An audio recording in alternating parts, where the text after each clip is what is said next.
तन्मय जोशी सरांची थोडक्यात ओळख करून देतो. त्यांची ओळख करून देत बसलं तर खूप वेळ लागेल आणि मग तुम्हाला आणखी काही त्याच्यामध्ये मानसशास्त्रामध्ये शिकण्यासाठी खूप मस्त ओढ लागेल याची मला खात्री आहे.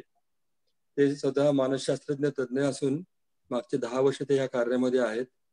विविध कार्यशाळा ते घेत असतात. भारतीय तसेच अमेरिकन मानसशास्त्र संघटनेचे ते सदस्य आहेत आणि अनेक संस्थांमध्ये ते विविध उपक्रम घेऊन मानसशास्त्रदृष्ट्या म्हणजे आपण सायकोलॉजी, आता त्याला मराठीत सायकोलॉजी आपण सगळ्यांना त्यामध्ये त्यांचं विशेष कार्य आहे. तर या सगळ्यांसाठी त्यांना मी विनंती करतो की त्यांनी आपल्याला मार्गदर्शन करावं आणि त्यांचे विविध शोधनिबंध सुद्धा प्रसिद्ध आहेत. तुम्ही त्यांच्या साईटवरती गेल्यानंतर तुम्हाला ते शोधनिबंध सुद्धा वाचता येतील. अभ्यास जरूर करा. तन्मयची विनंती आहे आपल्याला की आपण आपलं व्याख्यान सुरू करावं. हरिओम. हो हो, हरिओम सर, हरिओम.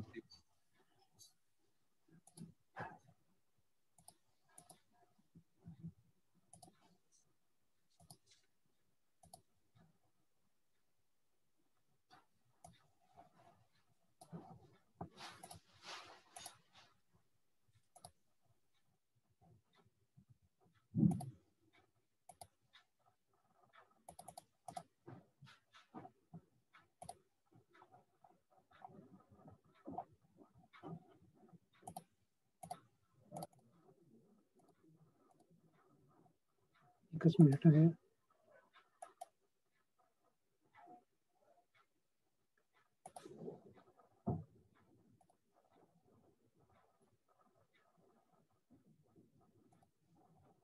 एकच मिनिट.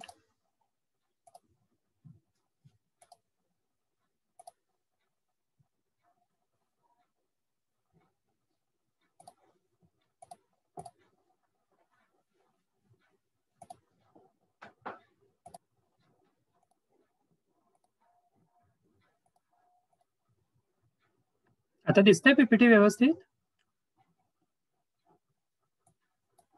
हो सर, दिसतंय व्यवस्थित. बर बर, फक्त ते ऑपरेट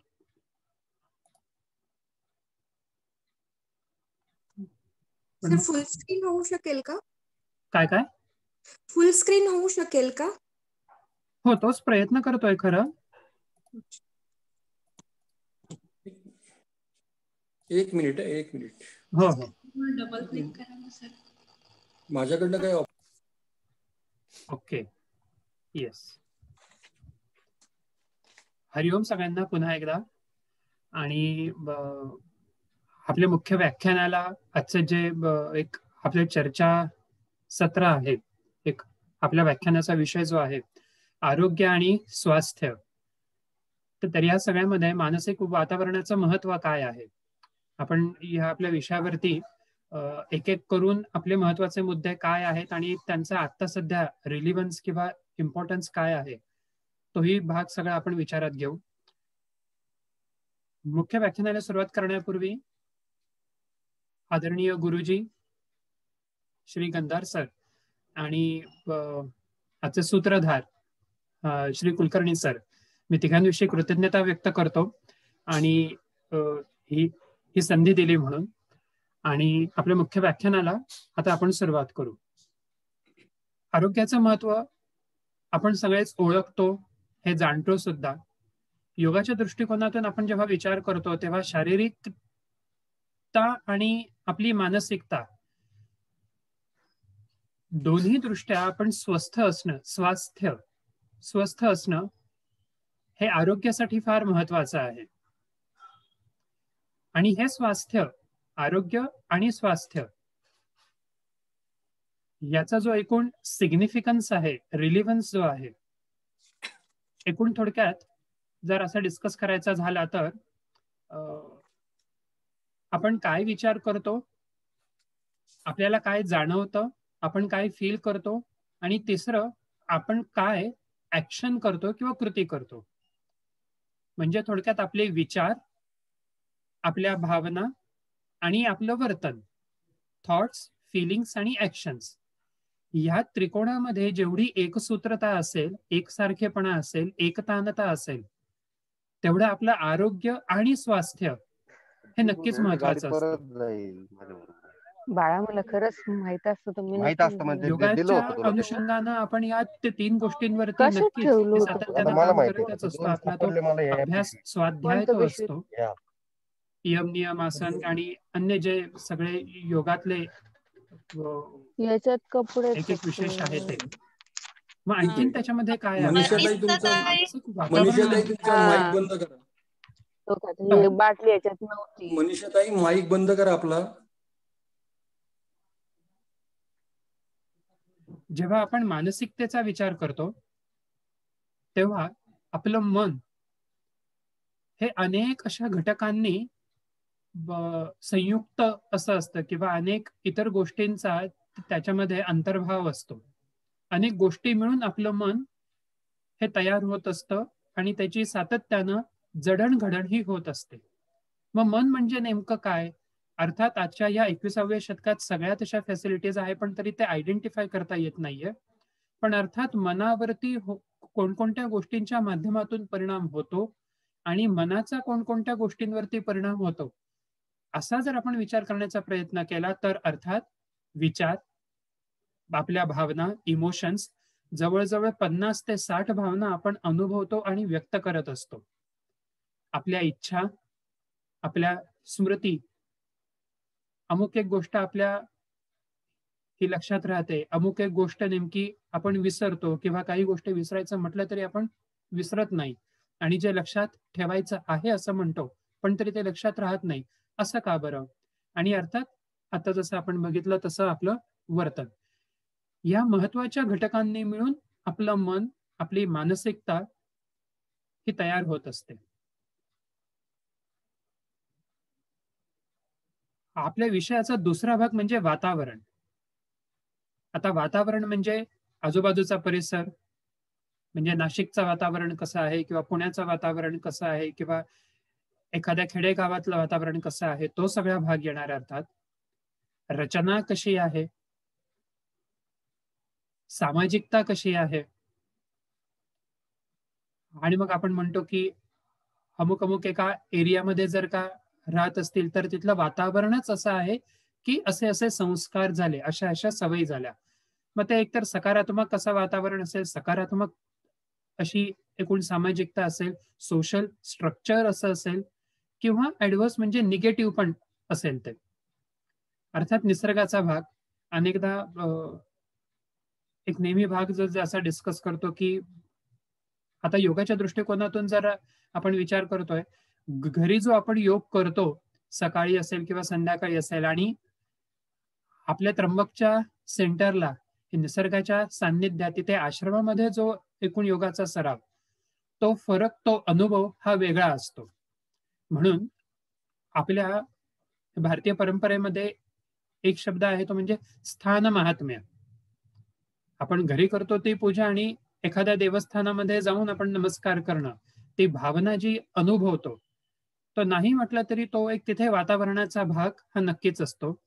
आणि अर्थात प्रदूषण आणि वातावरण म्हणजे फक्त ते CO2 आणि O2, ओझोन वगैरे किंवा आपलं PUCच्या वेळेस ते जे काही प्रदूषण असतं फक्त तोच असं नाही.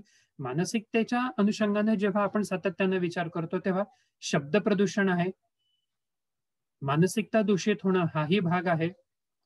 मग असं सगळं जर आहे तर मग त्याच्यामध्ये आरोग्याचा विषय आणि स्वास्थ्याचा विषय हा कुठे येतो आणि कसा येतो, आणि मग हे सगळं आपण योगाच्या माध्यमातून का बरं चर्चा करणार आहोत. जागतिक आरोग्य संघटनेनं, वर्ल्ड हेल्थ ऑर्गनायझेशननं सर्वांगीण आरोग्याची जी संकल्पना मांडली आहे, होलिस्टिक हेल्थ, तर त्याच्यामध्ये 3 गोष्टी महत्वाच्या सांगितलेल्या आहेत. अर्थात फिजिकल हेल्थ, आपला फिटनेस, इमोशनल वेलबिंग आणि स्पिरिच्युअल रिन्युअल. स्पिरिच्युअलिटीला, आध्यात्मिकतेला हे WHO ने सुद्धा अंतर्भूत असं केलेलं आहे, स्वीकारलं आहे. आणि म्हणून शारीरिक आरोग्य जितकं महत्वाचं तेवढंच आपलं मानसिक आरोग्यही महत्वाचं आहे. मागच्या 6-8 महिन्यांमध्ये हा भाग आपण अगदी जवळून अनुभवला आहे. जेव्हा आपण कामात असतो आपल्याला तेव्हा सगळं ओके वाटतं किंवा स्वस्थ वाटतं, पण जर काम नाही अशी वेळ आली तर मग आपल्याला स्वस्थ काही बसवत नाही. आणि मनाने स्वस्थ बसणं हे सगळ्यात मोठं आव्हान आहे. जॉबचा भाग म्हणून आपण दिवस रात्र काम करणं हे तर अगदी सहज आहे. पण अर्थात म्हणजे इथे हीच गोष्ट समोर येते की जोपर्यंत काहीतरी असं कारण आहे तोपर्यंत मी स्वस्थ आहे. जर मला तसं करायला काम आहे तर मी स्वस्थ आहे. जर लोक, आजूबाजूची परिस्थिती, आजूबाजूचं वातावरण हे माझ्या मनासारखं असेल तर मी स्वस्थ आहे. पण जर का ते असं नसेल तर मग सगळ्या अनेक गोष्टी ह्या थोड्याशा ऑफ द ट्रॅक व्हायला सुरुवात होते. मग गोष्टी अनुकूल असू देत किंवा प्रतिकूल असू देत, आपण आपलं मन स्वस्थ ठेवण्याचा निदान प्रयत्न, अभ्यास, स्वाध्याय, आपलं मन स्वस्थ ठेवण्याची फ्रिक्वेन्सी, ड्युरेशन, इंटेन्सिटी ही टप्प्याटप्प्यानं वाढवू शकतो का? हा सगळा भाग इथे अत्यंत महत्वाचा आहे. अगदी थोडक्यात जर का डिस्कस करायचं झालं हा मुद्दा, तर आपण शारीरिक आरोग्याविषयी अत्यंत जागरूक आहोत. आपण पॉलिसीज काढतो, आपण विमा काढत असतो. आधीच आपल्याला कल्पना असते एक प्रकारे, आधीच आपण तयार असतो की ठीक आहे, जर आपल्या ऍबसेंट मध्ये जर काही झालं तर ही एक प्रकारे इन्व्हेस्टमेंट आपण करत असतो.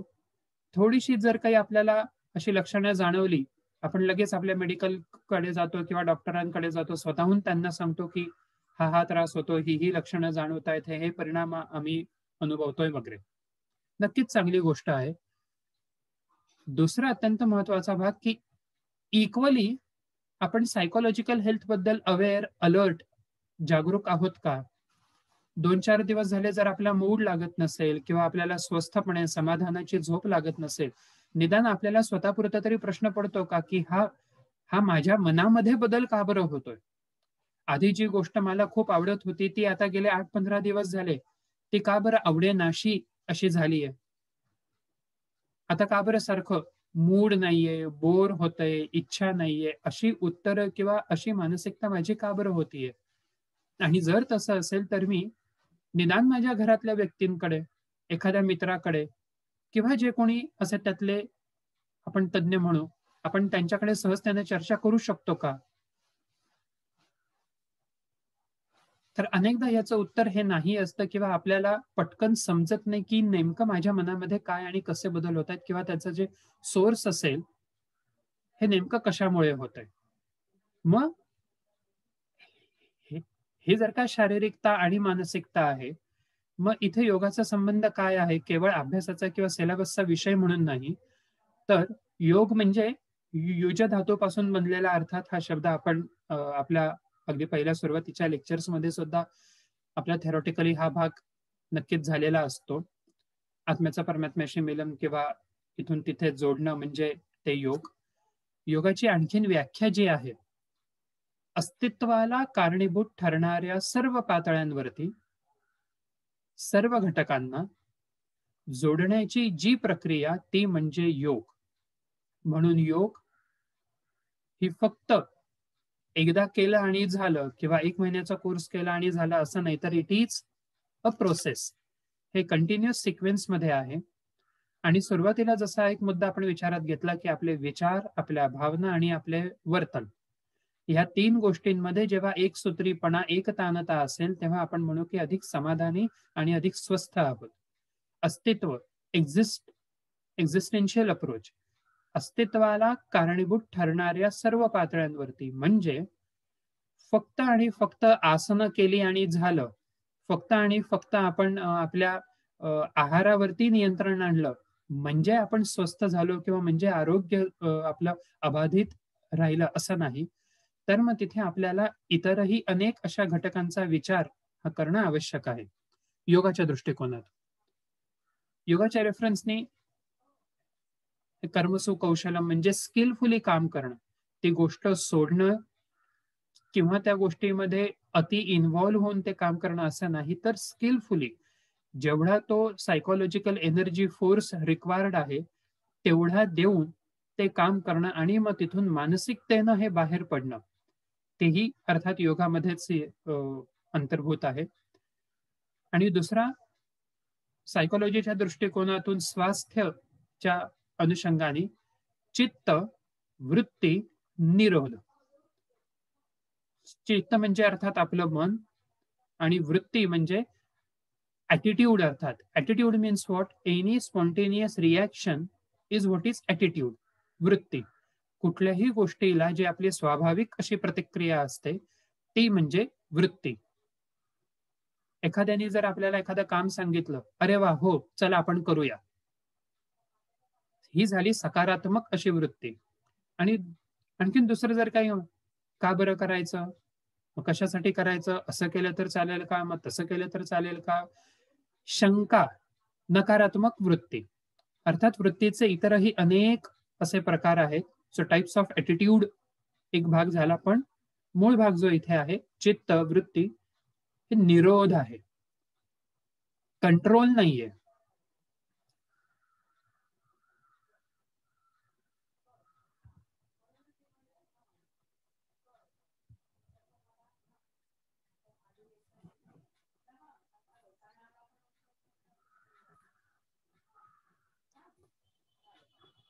आवाज येतोय सगळ्यांना व्यवस्थित?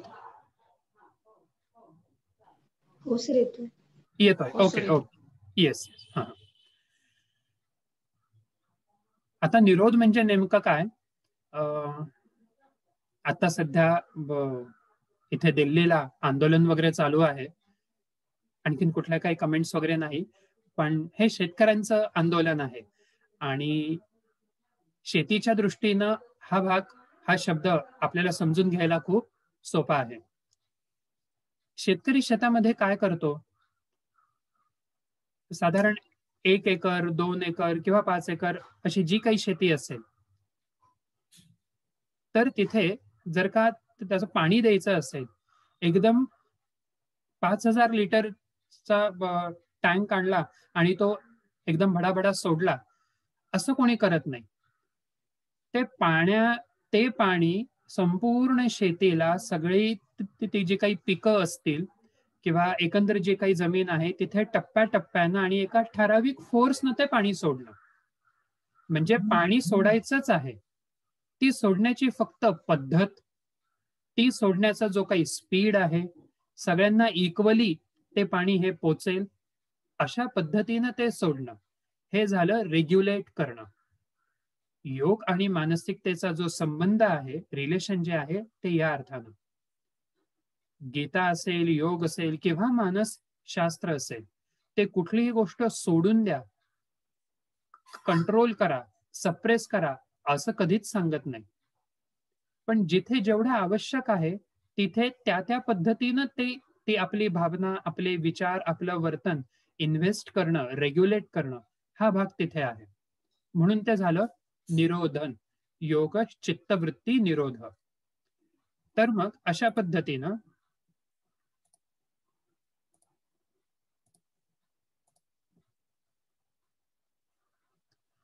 जर आपल्याला आपलं मन समजून घ्यायचं असेल आणि आपल्या मनाचं, आपल्या मानसिकतेचं योग्य पद्धतीनं निरोधन करायचं असेल, नियमन करायचं असेल, तर मग नेमकं कसं कसं करावं आणि काय काय असेल तर आपण असं समजू शकतो की हो, बऱ्याच अशा प्रमाणात हे जमतंय. अमेरिकन सायकोलॉजिकल असोसिएशन, मानसिक आरोग्य संघटनेनं साधारण 9 महत्वाच्या गोष्टी, 9 महत्वाची अशी वैशिष्ट्य स्वस्थ मनाची सांगितलेली आहे. स्वस्थ मन जर असेल तर अर्थात शरीरही स्वस्थ असतं.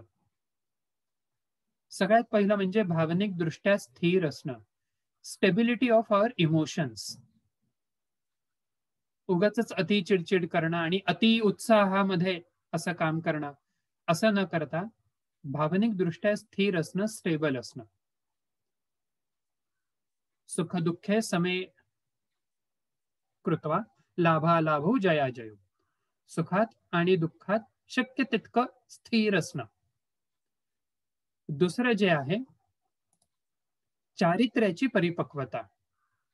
आपले character as a human being, as a social animal, आपण किती स्थिर आहोत, चारित्र्य काय आहे आणि हे चारित्र्याची एकंदर जडणघडण ही कशी आहे, ती मॅच्युरिटी सुद्धा रिफ्लेक्ट होत असते. तिसरा जो आहे, अर्थात सध्याच्या काळात ते आणखीन ऍप्लिकेबल आहे की stress it is inevitable. Stress it is a part and parcel of our life.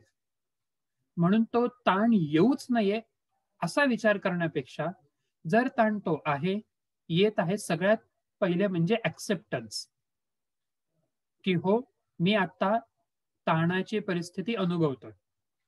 मग अंडरस्टँडिंग, समजून घेणं की नेमकं काय काय आहे आणि त्या ताणातून बाहेर पडण्याची क्षमता, ability and capacity to face the stress of our life.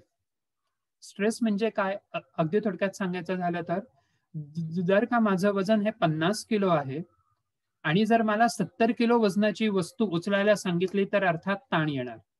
पण जर का माझं वजन हे 50 किलो आहे आणि 40 किंवा 45 किलो वजनाची वस्तू उचलायला सांगितली ते मला जमू शकेल. 55ची सांगितली जमू शकेल. पण हे जसजसं वजन वाढत जाईल ते तसतसं तो ताण वाढत जातो. मानसिकता माझी काय आहे आणि मानसिक दृष्ट्या माझ्या क्षमता काय आहे, आणि जेव्हा ह्या मानसिकतेवरती अति ताण येतो, अति जबाबदाऱ्या असतात, अति इतर गोष्टी येतात किंवा अर्थात ओढवून घेतो, तेव्हा मग हळूहळू तो ताण वाढत जातो. मग ह्याच्यासाठी लगेच एक एक सिक्वेन्स मध्ये आहे. रियालिटी आपण किती आहे तशी आपण बघतोय, वास्तविकतेचं योग्य ज्ञान. जर अजूनही आपल्यापर्यंत हे वॅक्सिन आलेलं नाही तर उगाचच मास्क न घालता अति आत्मविश्वासानं बाहेर पडणं म्हणजे अवास्तविकतेनं बाहेर पडणं. थोडक्यात काय वास्तविकता आहे, मग ती आपली स्वतःची असेल, आपल्या कुटुंबाची असेल, ज्या समाजामध्ये आपण वापरतो ते तशी समाजाचे असेल, आणि कुठली समस्या आपण फेस करत असू त्या समस्येचं हे वास्तविकतेनं ज्ञान करून घेणं हा भाग तिथे येईल. तसंच भविष्याचा किंवा परिणामांचा विचार करण्याची क्षमता, जर ही कपॅसिटी असेल तर अर्थात आपल्याकडून आततायी वर्तन होणार नाही. आततायी म्हणजे काय तर इम्पल्सिव्ह बिहेवियर. मग सगळंच जर आपल्या मनापुरता आहे, मग आपण फक्त आपला आणि आपलाच विचार करायचा म्हणजे आपण स्वस्थ झालो असं नाही. ज्या लोकांमध्ये आपण वावरतो, ज्या समाजामध्ये आपण वावरत असतो, सोबतच्या सभोवतालच्या लोकांशी प्रेमाचे, आपुलकीचे संबंध ठेवण्याची ही क्षमता, ते सुद्धा मानसिकतेनं आपण स्वस्थ असण्याचं आणखीन एक लक्षण किंवा आणखीन एक हे पॅरामीटर झालं. मग काम करायचं आहे तर मग ठीक आहे नशिबी, आता करून टाकू, असे जे वर्ड्स आपण हे यूज करतो, काम करून टाकलं, लेक्चर काय केलं, घेऊन टाकलं, अटेंड करून टाकलं नाही तर उत्साहानं, आवडीनं आपण स्वतःहून आनंदानं काय करतोय, आणखीन क्रिएटिव्हली आपण त्याच्यामध्ये काय करू शकतोय, आणखीन एक दोन काही गोष्टी ऍड करू शकतो का, की जर का तेच काम आपल्याला असं परत परत असं करायचं असेल तर. हाच भाग स्ट्रेस म्हणजे स्ट्रेस मॅनेजमेंट मध्ये सुद्धा हा भाग एक खूप तसा महत्वाचा आहे, की तेच काम जर आपल्याला करायचं असेल तर आपण नाविन्यानं हे काम कसं करू शकतो, वेगवेगळ्या पद्धतीनं, इनोव्हेटिव्हली. आपल्या गरजा पूर्ण करणं हा आपला नक्की हक्क आहे, आपली जबाबदारी ही आहे, नक्कीच ते करायला हवं. पण अर्थात आपल्या गरजा आहेत म्हणून त्या आपण इतरांना दुखवून पूर्ण कराव्या हे काही योग्य नाही. थोडंसं जर आपण आणखीन बारकाईनं बघितलं तर योगामध्ये आणि गीतेमध्ये सुद्धा हेच मुद्दे आपल्यासमोर वारंवार येतात. आपण समाजाचा भाग आहोत, समाज आपल्यासाठी नाही तर आपण समाजासाठी आहोत, हा मुद्दा गीतेमध्ये सुद्धा अधोरेखित होतो. म्हणून आपण समाजासाठी काय करू शकतो हा विचार आधी करणं. आपण अनेकदा असं होतं की आधी तुम्ही आमच्यासाठी काय केलं हे आम्ही बघू आणि मग आम्ही विचार करू की आम्ही तुम्हाला रिटर्न मध्ये काय देणं. तर अर्थात आता निगेटिव्हिटीकडे न जाता स्वतःला आणि इतरांना न दुखावता आपल्या गरजा योग्य त्या प्रमाणात पूर्ण करणं आणि आनंदी राहणं हे सुद्धा मानसिक दृष्ट्या आरोग्यदायी आणि मानसिक दृष्ट्या स्वस्थ असण्याचं महत्वाचं लक्षण. आपल्या गरजा पूर्ण करण्याचा हक्क नक्की आहे, पण अर्थात त्या पूर्ण करताना इतरांना न दुखावणं हेही महत्वाचं. आणि सगळ्यात महत्वाचं म्हणजे इफेक्टिव्ह रॅशनल थिंकिंग, हे प्रभावी असा विवेक असणं. आता विवेक म्हणजे काय, तर असे विचार, असा भाग की जो एक म्हणजे वास्तवावर आधारित आहे, की ज्याच्यामुळे आपले स्वतःशी आणि इतरांशी असलेले रिलेशन्स किंवा नातेसंबंध आहेत ते अधिक चांगले आणि अधिक आरोग्यदायी राहतील. आणि असे विचार की जे विचार आपल्याला आपल्या ध्येयापर्यंत नेतील ते विचार म्हणजे विवेकी विचार. तर अशा सगळ्या पद्धतीनं जेव्हा आपण सराव करू, आपला अभ्यास असेल, तेव्हा मानसिक दृष्ट्या अधिक स्वस्थ आणि आरोग्यदायी आपण असतो. पण जर असं नसेल तर मग क्लेश आणि व्याधी, योगामध्ये आपण हा भाग अनेकदा बघतो. अस्मिता, राग, द्वेष, अभिनिवेश, अँगर, इगो, ॲटिट्यूड, डाऊट्स, इव्हन वारंवार चुका करणं, प्रमाद.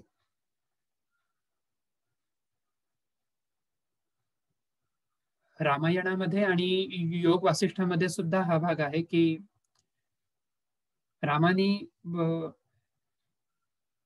एकदा वसिष्ठांना असं विचारलं की माणसाचा सगळ्यात असा मोठा शत्रू कुठला. तत्काळ वसिष्ठांनी असं सांगितलं की आळस हा माणसाचा शत्रू आहे. योगाचे वर्ग सकाळी का बरं असतात, तर हे पण एक कारण असू शकेल त्याच्या मागचं. अर्थात योगाचा इतका अभ्यास नाही माझा. तर ती ऑटोमॅटिकली एक सवय लागते आपल्याला. सकाळी 6चा वर्ग आहे, सकाळी 7चा वर्ग आहे. मग जर का आपल्याला साधारण 5:30 किंवा 6 पर्यंत उठायचं आहे, मग आपण हळूहळू आपलं स्लीप पॅटर्न सुद्धा सेट करतो की नाही, उशिरात उशिरा निदान 10-11 पर्यंत झोपलं की साधारण 6-7 तासाची एक व्यवस्थित झोप होते, अविरती. तर अशा सगळ्या गोष्टी एक प्रकारे सायकोलॉजिकल डिसऑर्डर्स हळूहळू हे तिथून सुरू होतात, जर सायकोलॉजिकल हेल्थ आपल्याकडे नसेल तर. रिलिव्हन्स आणि ऍप्लिकेशन काय बरं आहे पुन्हा, apart from as a part of syllabus. आत्ताची आजूबाजूची जर का आपण परिस्थिती बघितली, it is unfriendly. The current environment it is unfriendly. म्हणजे जर का थोडंसं घरातून आपण बाहेर पडलो, चौकात जंक फूडचे स्टॉल्स असतात, ते एक दुकानं असतील किंवा आणखीन काय, आणि ते सारखं टेम्पटिंग होतं. आज पाणीपुरी का, मग उद्या पिझ्झा का, मग उद्या आणखीन कुठला चाट असेल का काय. अर्थात एकदा कधीतरी असा चवीतला बदल वगैरे अगदी योग्य आहे. पण जर का असं वारंवार होत असेल तर मग आपले यम नियम आसन असेल किंवा प्रत्याहार असेल ते त्याला एकदम अपोजिट आहे. विवेक महत्वाचा असं आपल्याला एपीएस सांगतं. आपल्याला गीता सुद्धा सांगते की नाही, आपल्याकडे लॉंग टर्मचा असा विचार हवा किंवा विवेक हवा. पण आता आपण काय करतोय, शॉर्ट टर्म प्रॉफिट्स, तात्पुरत्या अशा गोष्टींवरती आपला जास्त विश्वास असतो की आता आपल्याला कशातून हा फायदा होतोय. पण त्याचे लॉंग टर्मचे जे काही कॉन्सिक्वेन्सेस असतात की किंवा लॉंग टर्मचं जे काही एक प्रकारे आपलं नुकसान असतं, आपण त्याच्याकडे इग्नोर करतो किंवा तसा कानाडोळा करत असतो. तर मग अष्टांग योगातला अनेक भाग आहे. नियमनामध्ये सुद्धा नियम करणं म्हणजे स्वतःला एक प्रकारे रुटीन सेट करणं. नियम की रोज इतकं मी करणार, इतकी आसनं करणार, इतका वेळ असा व्यायाम करणार, मी हे करणार नाही, स्वतःसाठी मी नियम घालून दिले.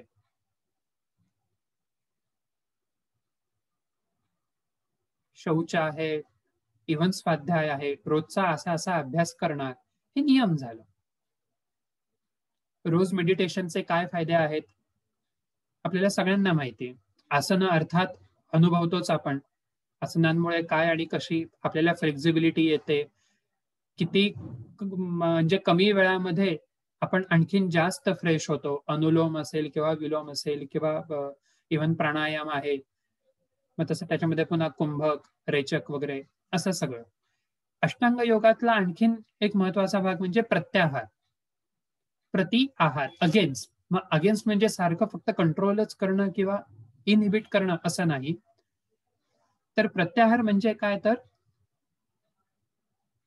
ज्ञानेंद्रियांच्या माध्यमातून आपण काय इनटेक करतोय, आतमध्ये काय घेतोय. आता 1 तास हे डोळ्यांना कुठला आहार आहे, तर हा लेक्चर, योग असेल किंवा मानसिकता आणि मग ते सगळे मुद्दे, हा आहार झाला. हे वाणीच्या दृष्टीने सुद्धा मी कुठल्या गोष्टीवरती चर्चा करतोय, तर हा सुद्धा एक प्रकारे हे वाणीचा आहार किंवा आउटसोर्सिंग आपण ज्याला म्हणू ते. पण हे जर इथून पुढचा 1 तास जर मी आणखीन कोणाशी हे गॉसिप करत बसलो, अमका कसा चुकला किंवा तमक्यानी काय केलं किंवा तमक्याच्या घरामध्ये काय आहे आणि कसं, माझ्या ज्ञानेंद्रियांना मी वेगळ्या गोष्टींचा आहार देतोय. 1 तास लेक्चरशी रिलेटेड गोष्टी बघणं, वाचणं, नोट्स काढणं हे असणं एकीकडे, आणि दुसरीकडे 1 तास 1.5 तास फक्त आणि फक्त म्हणजे निगेटिव्ह इमोशन्स असतील अशा काही सिरियल्स, असे काही शोज, असे काही न्यूज बघणं, ऐकणं, ते सगळे इम्प्रिंट्स किंवा संस्कार आपल्या मनावरती होत असतात. मानसिक आरोग्य आणि स्वास्थ्य काय काय आपण आपल्या ज्ञानेंद्रियांना देतोय, त्या प्रत्येक अशा गोष्टीचा आपल्या मनावरती संस्कार होत असतो. आणि म्हणून जागरूक असणं की आपण काय बघतोय, काय वाचतोय, काय बोलतोय, काय ऐकतोय, काय खातोय, ह्या सगळ्या अशा गोष्टींविषयी जागरूक असणं, आणि तिथे आपण माइंडफुली प्रेझेंट असणं. पूर्णपणे खाताना तर फक्त आणि फक्त खाण्याचाच विचार. अशा गोष्टींच्या सरावानं आपली चंचलता कमी होते, एकाग्रता वाढते. जेव्हा एकाग्रता वाढते तेव्हा आपण अधिक चांगले, अधिक योग्य, ज्याला आपण कन्स्ट्रक्टिव्ह विचार म्हणू, हे विचार तिथे सुरू होतात. अर्थात पुढे आहेच इंट्रोस्पेक्शन सुद्धा हळूहळू तिथे सुरू होतं. आत्मपरीक्षण, मी काय करायला पाहिजे, मी काय करायला नको, किंवा काल माझं काय चुकलं, उद्याचं नियोजन मी काय करू शकतो, अशा सगळ्या गोष्टी. म्हणून आता आपण काय प्रत्याहार हा फॉलो करतोय आणि किती नाही करत आहे, हा विचार, हा अभ्यास असणं अत्यंत महत्वाचं आहे.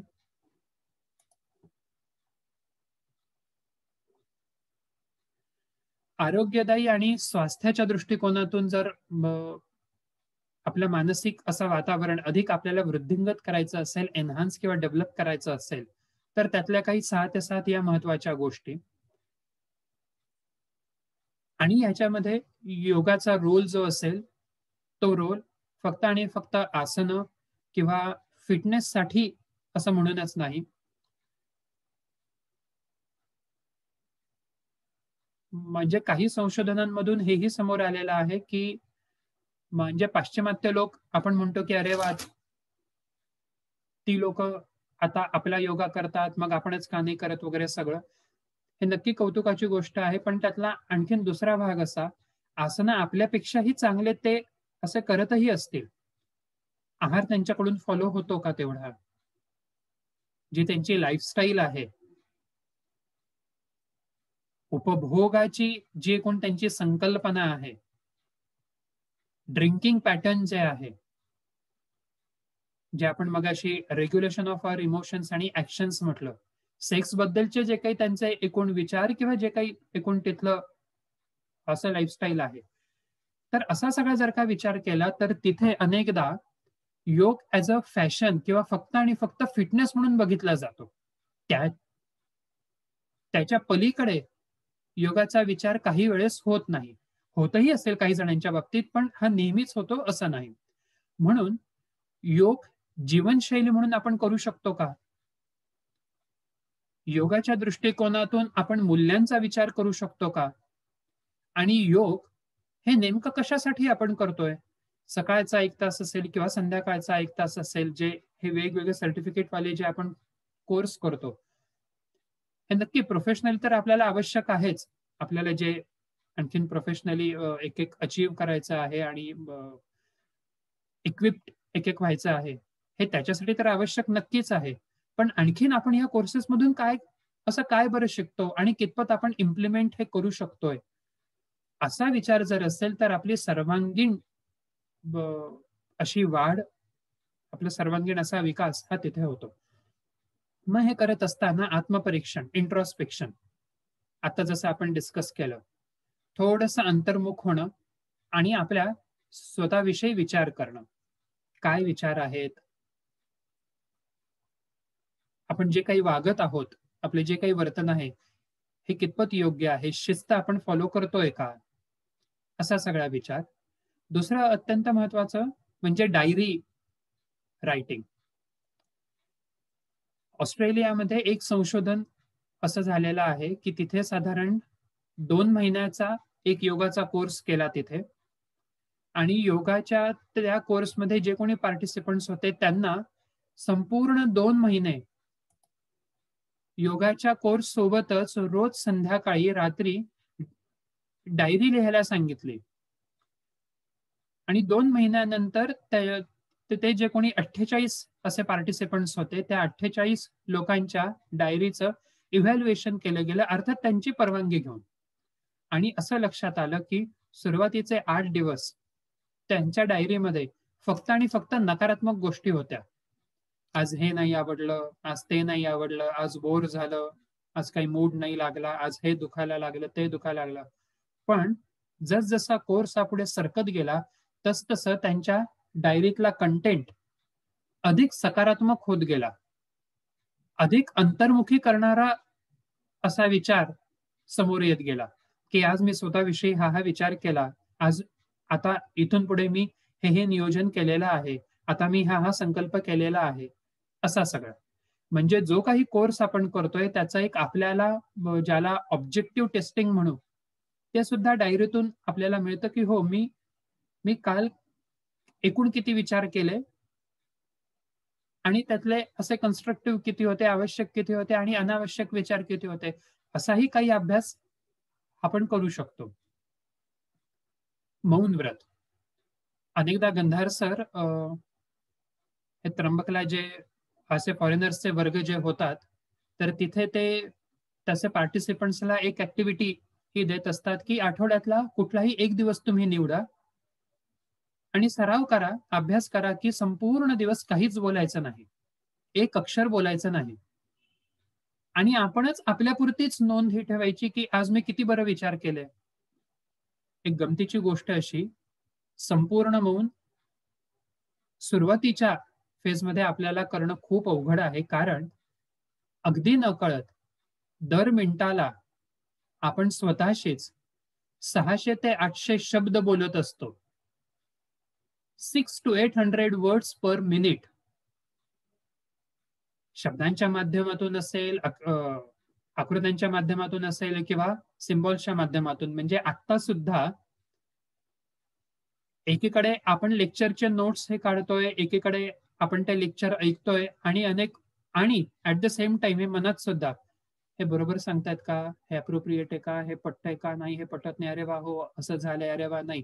मग अच्छा, सरांनी ते असं घरातून बाहेर पडल्यानंतर जंक फूडचं सांगितलं आणि आपल्याला लगेच ते अमुक सागर स्वीट्स असेल किंवा आणखीन कुठले स्वीट्सचं वगैरे असं दुकान समोर, ते इमेजच्या पॉइंट ऑफ व्ह्यूने सुद्धा म्हणजे आपण तो विचार केला.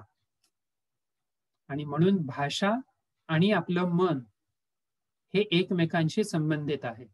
म्हणून स्वतःचं मन ओळखून घेण्यासाठी एक अत्यंत महत्वाचा मार्ग म्हणजे मौन व्रत. अर्थात या मौनाचे अनेक असे प्रकारही आहेत. ऐच्छिक मौन आहे की असं कंट्रोल करून, डॉमिनेट करून असं गप्प बसवलंय, आपण जसं लहान मुलांना बसवतो तसं. तर तो एक भाग. Book reading, appropriate and healthy book readings, म्हणजे सद्ग्रंथांचं वाचन.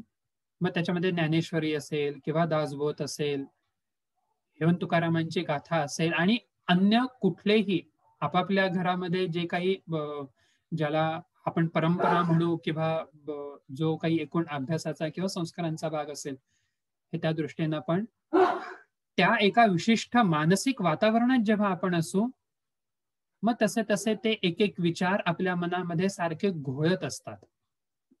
बी around with the like minded people, सत्संगती. हे प्रत्येक अशा लेक्चरमध्ये हा भाग मी नेहमी रिपीट करत असतो की tell me about your friends and I will tell your future, अशी इंग्लिशमध्ये म्हण आहे. मित्रांचा किंवा संगतीचा आपल्या मनावरती विशेषतः जास्त लवकर परिणाम होतो आणि मग त्याच्यातून आपली मूल्य, आपले प्रेफरन्सेस, आपली लाईफस्टाईल हे सगळं कळत आणि नकळत ठरत जातं, घडत जातं. अगदी चॅलेंजिंग म्हणजे इन्क्रीजिंग अवर टॉलरन्स, सहनशक्ती वाढवणं. म्हणजे पाहुण्याच्या घरी जर आपण गेलो आणि जर अर्धा चमचा साखर कमी असेल, आपण सहन करतो ते. हो हो, नाही नाही चालेल, हरकत नाही, चांगला झालाय चहा, असं. पण एवढीच अर्धा चमचा साखर जर आपल्या घरामध्ये जर कमी झाली तर मग आपली तिथे चिडचिड होते. मग आपलं मानसिक असं वातावरण थोडंसं डिस्टर्ब होतं. जे पाहुण्याच्या घरी करतो तेच आपण आपल्या घरी निदान महिन्यातून एकदा असं कधीतरी करू शकतो का? आधी आपली अपसेट होण्याची जी काही फ्रिक्वेन्सी, ड्युरेशन, इंटेन्सिटी ही जास्त होती, हळूहळू निदान कमी होतीये का? नेहमीच जमेल असंही नाही, पण निदान तो अभ्यासाचा भाग. आणि शेवटचं एकतर प्रार्थना किंवा उपासना. मानसिक असं वातावरण आणि स्वस्थ राहण्याच्या दृष्टीनं सुद्धा हे प्रार्थना म्हणजे काय तर आपल्या परंपरेमध्ये शरणागतीची भावना व्यक्त करण्याचं जे माध्यम आहे, इतरही अनेक माध्यमं आहेत, अर्थात पूजा आहे आणि अन्य जे जे काही असतील, पण इव्हन त्याच्यात सुद्धा एक प्रार्थना महत्वाचं माध्यम आहे.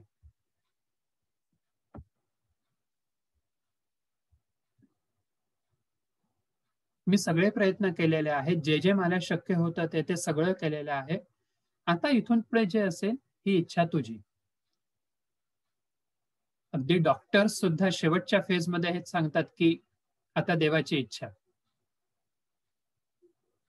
म्हणजे काही गोष्टी अशा आहेत की ज्या आपल्या हातात अजिबात नाही.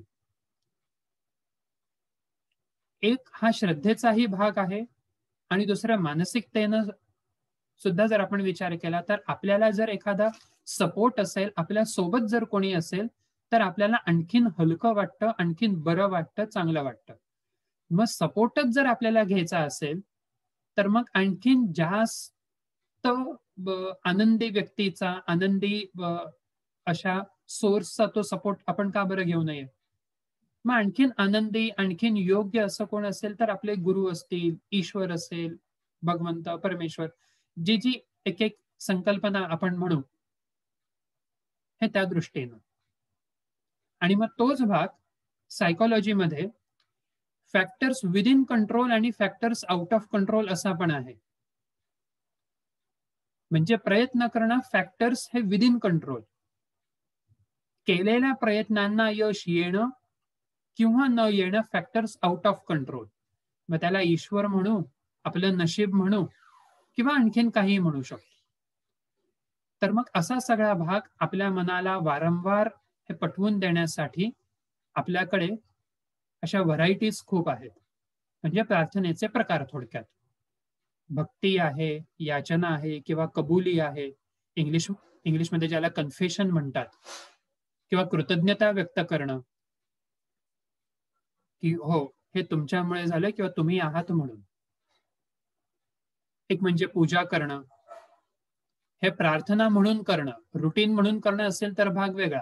मग ते म्हणजे मेकॅनिकल असतं, आपला लॅपटॉप जसं करतो तसं.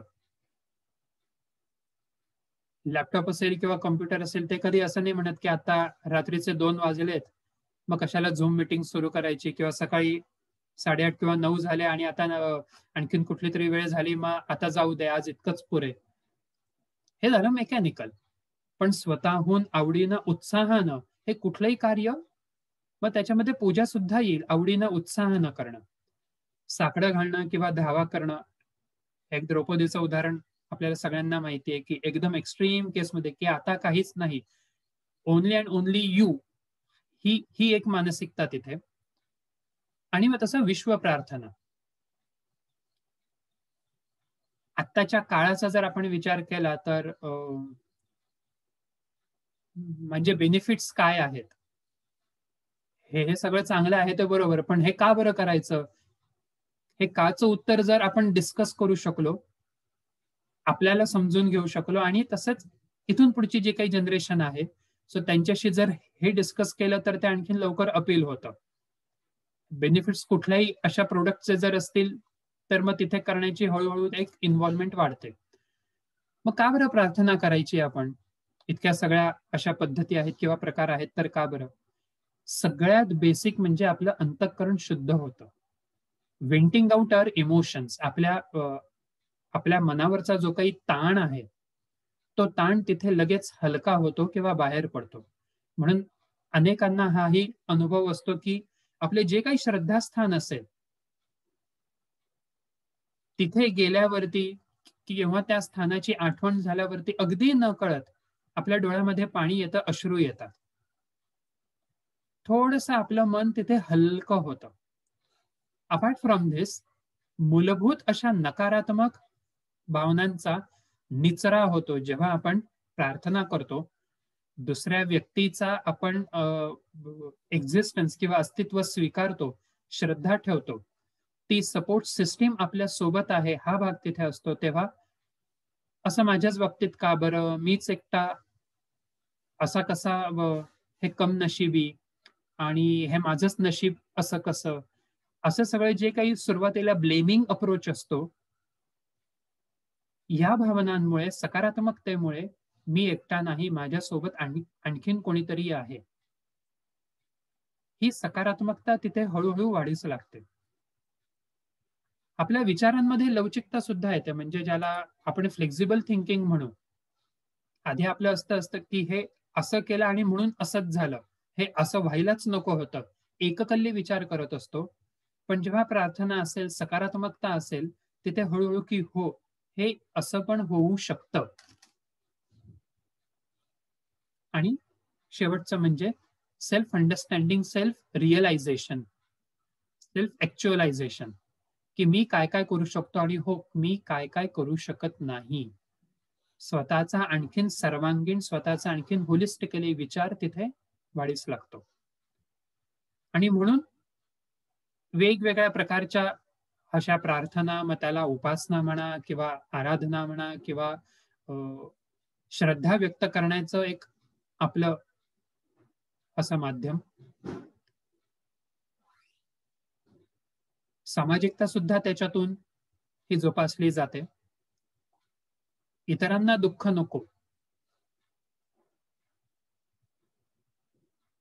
सोबत आपण काम करू, सगळीकडे उजेड असू दे, सगळीकडे तेज असू दे, ऊर्जा असू दे, आणि उपासनेचा भाग.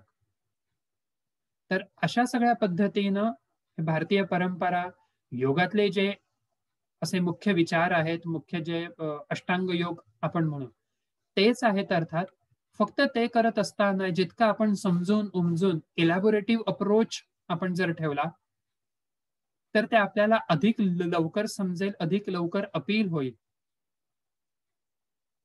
आणि जे आपलं हेडिंग, जो एक आपला मुख्य विषय आहे की आरोग्य आणि स्वास्थ्य हे जोपासण्यामध्ये, सांभाळण्यामध्ये, आणखीन डेव्हलप म्हणजे आणखीन जसं विकसित करण्यामध्ये मानसिकतेचा, मानसिक अशा वातावरणाचं काय महत्व आहे, तो सगळा भाग आपण डिस्कस केला. आय होप की ह्या सगळ्या गोष्टी किंवा अनेक अशा गोष्टी हे तुमच्यापर्यंत पोचल्या असतील आणि समजल्याही असतील. आणखीन जर काही तसे कोणाला आणखीन काही प्रश्न असतील, आणखीन काही जर त्याचं डिस्कस करायचं असेल, सो प्लीज विचारा. येस.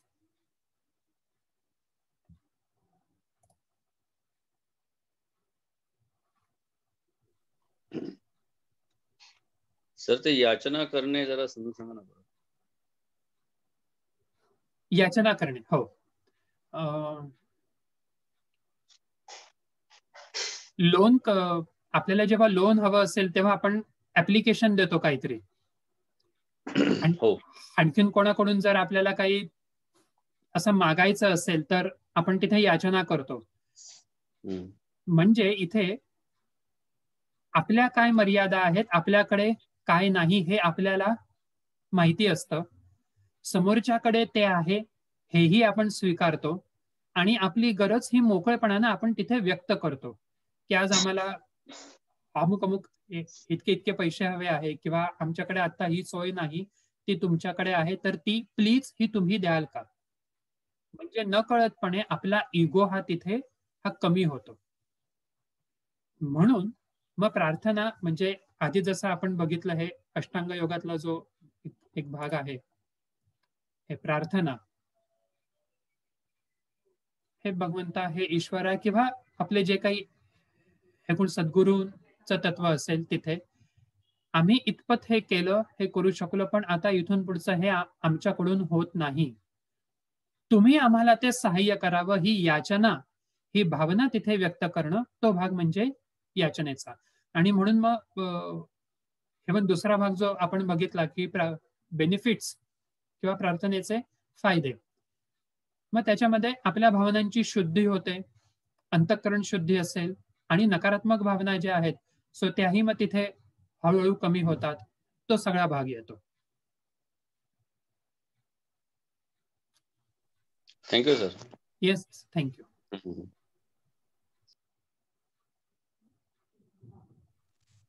हरिओम. हरिओम. खूप सुंदर सर. एक छोटीशी शंका मीच विचारतो. हो हो, नक्की. मानसिक स्वास्थ्य, शारीरिक स्वास्थ्य आणि सामाजिक स्वास्थ्य, आता मी तो आपल्या लेक्चर्स मध्ये पण ऐकलं, मागच्या वेळेला पण खूप वेळा ऐकलं आपल्याकडनं. तर सामाजिक स्वास्थ्याच्या मध्ये आपण असं म्हणतोय की सामाजिक बांधिलकी आपल्याला, म्हणजे आपण एकट्या व्यक्तीचा विकास नाही करत, म्हणजे WHO सुद्धा त्याच दृष्टीने सांगतायत. सामाजिक स्वास्थ्य असेल तर म्हणजे ते परस्परावलंबी आहेत ते दोन्ही गोष्टी. बरोबर. तर ते सामाजिक स्वास्थ्यामध्ये आपल्याकडे वेदशास्त्रांमध्ये किंवा याच्यामध्ये खूप पुराण पितृयज्ञ म्हणून जे सांगितलं होतं, त्याच्या एक 2-3 वाक्यात थोडी सांगू शकाल का आम्हाला? किंवा राष्ट्रयज्ञ, म्हणजे समाजाची बांधिलकी आपण जे शिकवत असतो सगळ्यांना. तर ते पितृयज्ञामध्ये म्हणजे ते नाही का की मी माझ्या आई वडिलांप्रती आदर राखला पाहिजे, माझ्या गुरुजनांप्रती आदर राखला पाहिजे, तर त्याचा थोडासा तुम्ही प्रकाश द्याल का जरा अजून? हो हो हो, ओके ओके. येस.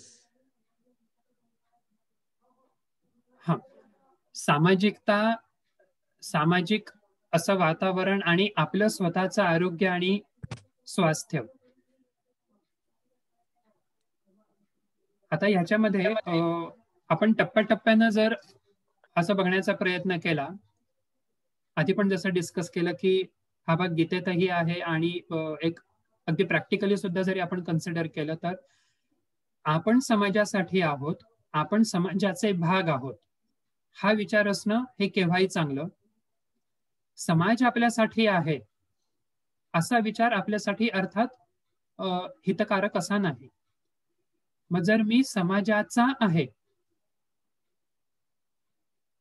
तर मग मी समाजासाठी काय काय करू शकतो, मी काय करायला हवं हा विचार पहिल्यांदा येणं, मी इनिशिएट घेणं, मी पुढाकार घेणं. लोक काही करतील आणि मग मी काही करावं अशा विचारापेक्षा मी पुढाकार घेऊन हे काय काय करू शकतो, हा एक इथला एक आत्ताचा किंवा तसा प्रॅक्टिकलचा एक भाग. आणखीन दुसरं, यज्ञ जेव्हा आपण म्हणू, राष्ट्रयज्ञ असेल किंवा पितृयज्ञ असेल किंवा आणखीन यज्ञाचे अन्य जे काही प्रकार, यज्ञामध्ये सुद्धा देणं हे महत्वाचं आहे. मग ते देणं म्हणजे सुद्धा कसं की समोरची जी, म्हणजे जसं एक आणखीन पुराणातला जर एक भाग आपण बघितला की अमुक एका देवासाठी किंवा अमुक एका व्यक्तीसाठी, असं देवतेसाठी जेव्हा यज्ञ, मग त्या देवतेला काय आवडतं किंवा त्या देवतेला आपण म्हणू की सुटेबल काय आहे ते आपण देणं. म्हणजे आपल्याला जे आवडतं ते आपण त्यांना देणं असं नाही, त्यांना जे आवडतं, त्यांना जे सोयीचं आहे, त्यांना जे योग्य वाटतं त्यांचा विचार करून आपण करणं. म्हणजे इथे मी हे माझा विचार अगदी कमी करून त्या व्यक्तीचा विचार, त्या संस्थेचा विचार, त्या ग्रुपचा विचार करणं हे महत्वाचं. एक. आणखीन दुसरं, माझ्यापासून मी जर का समाजाचा भाग आहे तर मग मी माझी जबाबदारी कितपत घेतोय. समाजाचं आता जे काही वातावरण आहे त्या वातावरणामध्ये काही ना काहीतरी भाग हा माझाही आहे, कारण मी त्या समाजाचा भाग आहे. एक्झिस्टेन्शियल सायकोलॉजीमध्ये एक एक 2 अक्षरी एक व्यक्ती आहे, मला आता पटकन त्यांचं नाव आठवत नाही, पण त्यांचं एक कोट खूप महत्वाचं आहे. आणि त्यांनी असं सांगितलं की तुमच्या वातावरणा म्हणजे तुमच्या सामाजिक अशा वातावरणामध्ये जे काही होत असेल त्याला तुम्ही सुद्धा तितकेच जबाबदार आहात, कारण तुम्ही त्या समाजामध्ये आहात. म्हणून मग जो एक आता तुमचा असा प्रश्न की राष्ट्रयज्ञ असेल किंवा पितृयज्ञ, आपल्या वडिलांना, आपल्या राष्ट्राला काय प्रिय आहे, त्यांना काय योग्य आहे, त्यांच्यासाठी काय चांगलं आहे किंवा त्यांची काय इच्छा आहे, तो विचार पहिले ठेवून आपण आपलं वर्तन, आपल्या ऍक्शन्स हे डायरेक्ट करणं, हा एक भाग खरा असा तिथे आहे. बाकी आणखीन पौराणिकतेच्या अँगलनी जर म्हणाल की नेमकं म्हणजे त्यांचा काय सिक्वेन्स आहे किंवा त्याची प्रोसिजर वगैरे काय आहे, तर तो भाग अगदी प्रामाणिकपणे सांगतो की तो काही माझा अजून तरी अभ्यास नाही झाला. रेफर करून मी नक्की सांगू शकतो. नाही सर, मला इथे म्हणायचं होतं की आपल्या म्हणजे YCB गाईडमध्ये किंवा इथे सुद्धा आपण हा जो आपला पुराणाचा रेफरन्स आहे म्हणजे सामाजिक स्वास्थ्यासाठीचा, त्याचा समावेश करावा अशी माझी खरं तर इच्छा होती. हा म्हणजे आपल्या समाजामध्ये जसं आपण योग खूप वर्षांपासून आपल्याला माहिती आहे, 2500 वर्ष, तसंच सुद्धा म्हणजे गीतेतला जो भाग आहे पितृयज्ञ म्हणजे किंवा, आणि इथे पितृ म्हणजे फक्त वडील असं नाही, हा पुरुष म्हणजे ज्याला आपण पुरुष आणि प्रकृतीमध्ये संदर्भ घेतो तशा अर्थाने.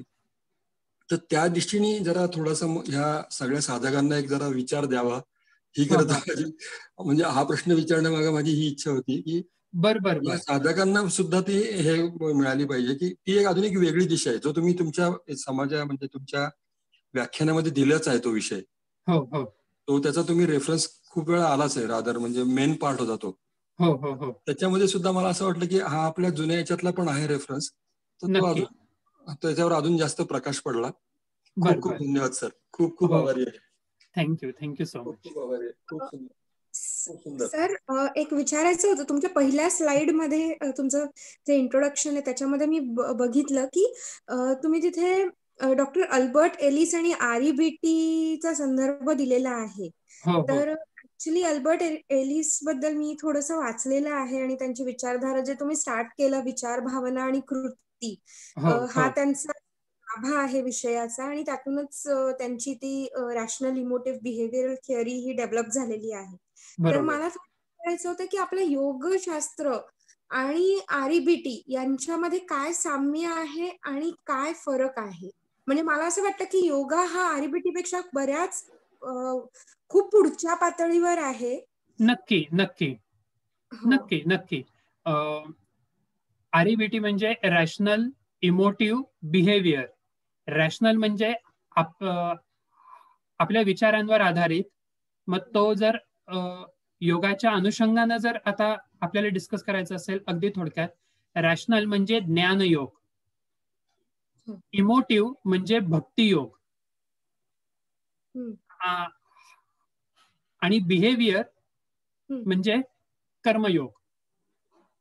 Factors within control, factors out of control. आपण काय काय करू शकतो आता, विवेक जे आपण म्हणतो, मग हाच विवेक हा गीतेमध्ये पण आहे, हे योगामध्ये पण आहे, REBT मध्ये पण आहे. अच्छा. येस. आणि एलिसनी आणखीन काही जी इतर जे त्यांची पुस्तकं आहेत, तर त्या पुस्तकांच्या इंट्रोडक्शन मध्ये आणि पहिल्या चॅप्टर मध्ये त्यांनी हा भाग एक्नॉलेज केलेला आहे की REBT जरी त्यांनी सांगितली, पण त्याच्यानंतर जेव्हा त्यांनी इंडियन टेक्स्ट हे रेफर करायला सुरुवात केली, अगदी बुद्धिझम असेल किंवा गीता असेल, हे मेन्शन केलेलं त्यांनी, तर ते आणि हे एकसारखं आहे अगदी. फक्त एक भाग की हे त्यांनी सिस्टमॅटिकली प्रेझेंट केलं इतकंच, जे आता आपल्याला सोपं वाटतं ते.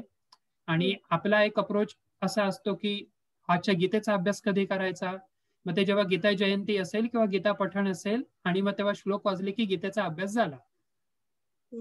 पण जर त्यातले एक एक श्लोक आपण असे कोरिलेट केले तर आपल्याला हे आणखीन सुटसुटीत आणि आणखीन एकमेकांना कम्पॅटेबल असं नक्की वाटेल. पण हे अगदी खरं आहे की आरईबीटी पेक्षा इधर गीता असेल किंवा इव्हन योग हे नक्कीच चांगलं आहे जेव्हा आपण ते अप्लाइड इम्प्लिमेंट करू तेव्हा. तसं. हो, धन्यवाद सर. हो हो, थँक्यू. सर ऍक्च्युली ना मी रिसर्च करत होते आरईबीटी आणि हे आपले योगशास्त्र यांचा तौलानिक अभ्यास म्हणून हा माझा विषय आहे. तर मला इनकेस जर मदत लागली तर मी तुम्हाला कॉल करू हो शकतो? हो हो, चालेल चालेल, नक्की नक्की, हरकत नाही. धन्यवाद सर. हो हो, थँक्यू. एक भोगल सरांचं पुस्तक आहे, एक भोगल सरांची योग आणि सायकोलॉजी अशा नावाची 2 पुस्तकं आहेत. त्याच्यामध्ये काउन्सिलिंग, सायकोथेरपी आणि इव्हन फिजिओलॉजी ह्या 3-4 गोष्टी आणि योग हे कसं आहे हे त्या 2 पुस्तकांमध्ये तसं खूप छान सांगितलंय. रादर हा जो पार्ट आहे ध्यान आणि हे असोसिएशन हे त्यांच्याच पुस्तकामधून मी घेतलेलं आहे. डॉक्टर भोगल सर कैवल्यधामचे आहेत. कैवल्यधामचे, करेक्ट करेक्ट, तेच तेच लोणावळ्याचं जे आहे सेंटर ते. ते सेंटर हेड आहेत सध्या आता बहुतेक. Yes yes yes, correct. चालेल चालेल, नक्की सर. हो हो, येस, थँक्यू. रश्मीताई, खूप छान प्रश्न होता. सगळ्यांना त्याच्यामुळे अजून एक पैलू माहिती झाला. आणि तन्मयजी खूप खूप आभार. हो सर, थँक्यू. हरिओम हरिओम हरिओम. आपले पुढचे व्याख्याते पण आलेले आहेत. हो, डॉक्टर निलेशजी.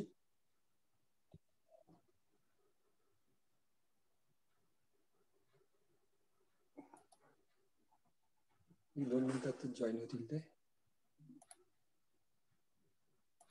हरिओम. हरिओम डॉक्टर. हरिओम हरिओम. हरिओम हरिओम हरिओम. हरिओम सर, एक 5 मिनिटं एक्सटेंड झालं म्हणून सॉरी. नाही नाही नाही, काही हरकत नाही, काही हरकत नाही. अजून चालू द्या चालू द्या चालू द्या. नाही सर, झालंय त्यांचं. येस, झालंय झालंय. ते म्हणतायत झालंय म्हणून. जोशी सरांना व्हॉट्सअपला मेसेज पाठवलाच आहे मी, पण तरी सुद्धा सगळ्यांच्या माहितीसाठी पुत्ररत्न प्राप्तीसाठी हार्दिक शुभेच्छा, खूप अभिनंदन.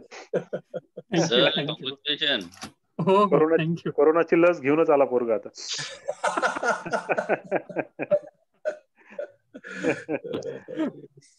नाही, त्यांच्याकडे खूप इतकं सुंदर घरातलं वातावरण आहे, सगळं पारंपरिक आणि प्रासादिक वातावरण आहे, त्यामुळं काहीच प्रश्न नसणार आहे तो. Yes yes. निलेशजी, आपण सुरू करूयात. हा, सरांचं झालंय का, व्हायचं अजून? प्रश्नोत्तर चालू होती फक्त. Okay okay okay okay okay, चालेल, हरकत नाही, सुरू करूया मग. निलेशजी आपला, हा ठीक आहे, करतो व्हिडिओ ऑन करतो. हो हो.